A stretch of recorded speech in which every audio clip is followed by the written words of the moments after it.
Sen menin canım ecim, damarda kanım ecim. Cennet ayakların aslına hanım ecim. Sensiz durmasın yürü, Allah'ım ayırmasın. Men üçün bu dünyada en güzel hanım ecim.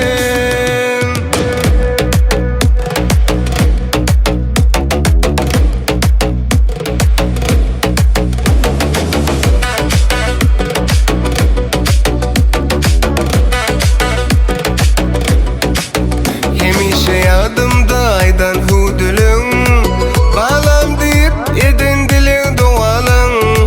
Arzular mı yetirin anan ececan. Canın sağ olsun şömin dileğin. Hemişe yadımda aydan hudulun bağlam deyip edin dilin doğalın. Arzular mı yetirin anan ececan. Canın sağ olsun şömin dileğin.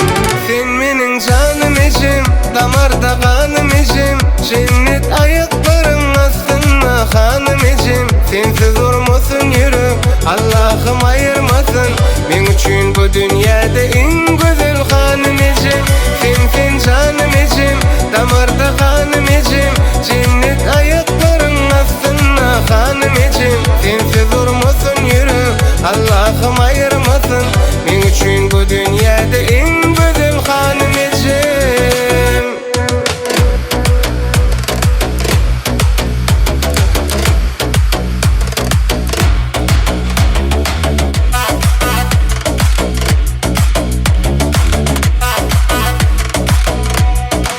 Konfet ece sen toyumuzda, seni bağıtlı görmek arzumda.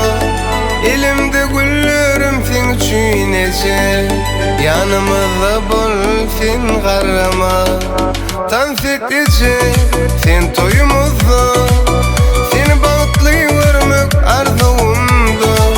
Elimde güllerim sen üçün ece, yanımızda bol sen karama. Sen menin canım ecim, damarda kanım ecim. Cennet ayakların aslında hanım ecim. Sensiz durmasın yürü, Allah'ım ayırmasın. Men üçün bu dünyada en güzel hanım ecim. Sen canım ecim, damarda kanım ecim. Cennet ayakların aslında hanım ecim. Sensiz durmasın yürü, Allah'ım ayırmasın. Men üçün bu dünyada en